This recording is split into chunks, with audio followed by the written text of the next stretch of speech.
Do I have that I can put on my head? But before you put anything on your head, why don't you explain to us what nerd fighting is? Okay, you're on, by the way. Good. And action. Okay, NerdFighteria is a community of practice that coalesced around two YouTubers calling themselves the Vlog Brothers, and they were two brothers who had grown apart, and so they decided to do a project, an entire year of no textual communication, only video blogs and phone calls, no text at all. That's because they didn't go to school and they don't know how to write words, right? Oh no! One of them's a novelist. It's just they'd grown apart, and so they were using this as a project to just, and it had gotten to the point where they were just emailing each other, not really communicating, and so they wanted more face communication. And so they thought this would be an interesting project, just to see if they could do it really, to commit to something, and by the end of the project they got a lot closer. And so this community, a lot of funny things happened. There's a lot of in-jokes, and this community just coalesced around them. Where does the fighting come in? Okay, we are nerd fighters, but we're like freedom fighters. We are warrior nerds. Right. And do you have a gang sign? Indeed, we do. Would you like to see? I would like to see that. All right. Am I still in the frame? Yes, you're in frame. Okay. Nerd fighters! That is our gang sign. That's pretty awesome. We do. It is. We think so. So we sometimes do it at random times during, there's a photo of a guy doing it at like his prom picture, just randomly. It just becomes automatic at a certain point. So we're a community of practice, and we are dedicated to fighting world suck, decreasing suck levels worldwide, and elevating awesome levels worldwide. Can you give us an example of suckage and awesomeness? Malaria, which we are donating to medical research to try and get rid of that. The disaster in Haiti, we have managed to send 3 plane loads of supplies over there, all of us working together.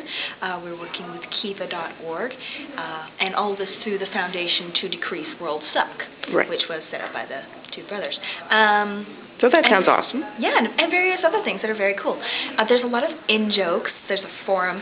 There's so many in-jokes and like terms that we say that other people who aren't in on the joke look at us and think we're insane. So this can cause some problems, like my pants. My pants What's wrong with your pants? My pants is the name of the forum. My pants is a joke made up by a friend of the brothers, and we take that and we add it to the book to the title of any book. And there are some books that really benefit from this. They are very funny. This isn't a great example, the picture of Dorian Gray in your pants, but there is The Left Hand of Doom in Your Pants by Ursula K. Le Guin, and various others that are very funny. You can go watch the Vlog Brothers for full details. What else? What else did I want to cover? So we fight suck levels, and oh yes, putting our stuff on our head. That is something, one of our jokes. And oh, another thing is, instead of saying cool, say jokes. Someone made a random comment and we just adopted it. So, jokes. We like to put stuff on our heads because Hank made a video and saying how, as we get older, we get dumber. So we have to keep ourselves young. So we should do some of the things that very young people, like that high, do.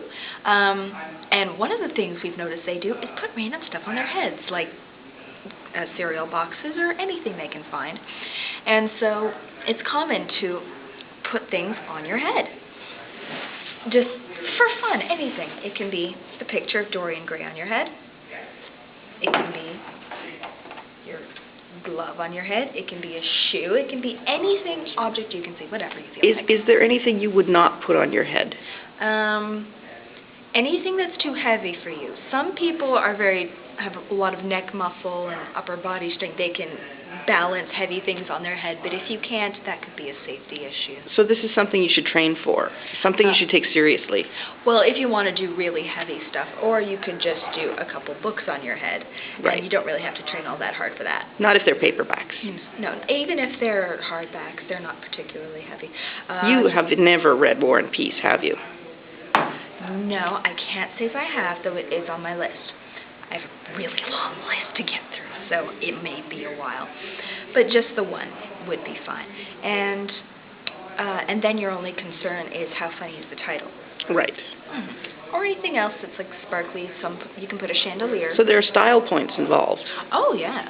Also, we have the thing, don't forget to be awesome. Right. I've seen that. There's a sign at Occupy that says, don't forget to be awesome. Yes. The acronym is DFTBA, and a little thing that we do is we make notes with DFTBA on them, and we put them in John Green's novels in bookstores, hoping that other nerd fighters will find them and it will just make their day. Also, we use the letters DFTBA as public art. You can do an art project in a public place using those letters, and hopefully another nerd fighter will see it, and it'll make their day, and you can take a picture and post it to the site.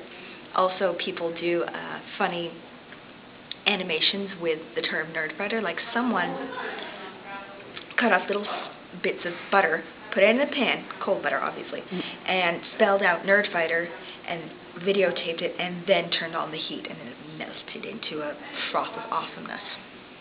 I see. And various other animations that are very cute and funny and whatnot.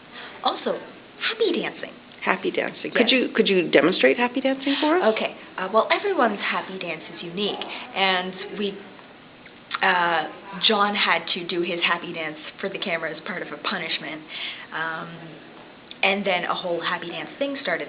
Both brothers were doing their happy dance, and then they encouraged us to videotape us doing our happy dances, all of Nerd Fighters, and a lot of people did this. Well, and sent them in. My concern would be that if it began as a punishment, isn't this ongoing happy dancing an example of Stockholm Syndrome, where you identify with your oppressor and want to appease them? Well, So would be unhappy dance, strike back, power to the people? Well, it was chosen as punishment because it was suggested as that in the comments, and John got to pick out of a selection of things that presumably he wouldn't like, and he picked the happy dance because he thought it would just be funny. I see. And so it wasn't too much of a punishment for him. There's some very funny punishments. Some are extremely unpleasant, such as having to wax his chin and having to eat a blenderized Happy Meal. You don't even want to. Oh, yes. Oh, okay. Yeah. No. And various other funny things. Let's wrap this up before my stomach turns. Okay, I'll change the subject. And so that's something that we do to bring ourselves together and to decrease world suck just in our little community, because it makes us happy. And what are you doing to decrease world suck? Personally, at the moment I'm at the Occupy, Vancouver, and I'm doing some volunteering there. But at the moment I'm focusing on my personal dream, which is to go back to Europe. Why, does North America suck? Is Europe just relatively more awesome? Well, it's not that it sucks absolutely. It's that it sucks to me. It may be totally awesome to many others who would leave Europe and come here. I just want to go the other way. So suckage and awesomenosity are subjective realities rather than objective. To some extent, yes, some things are personal taste, but I don't think anyone would really like malaria. I think everyone can agree that But malaria specialists, if it weren't for malaria, those people would be unemployable. They could find some other thing to do with their laboratory skills, I'm quite sure. Okay, well, thank you very much, Avalon, representative of NerdFighting Nation. NerdFighteria. NerdFighteria. Awesome out.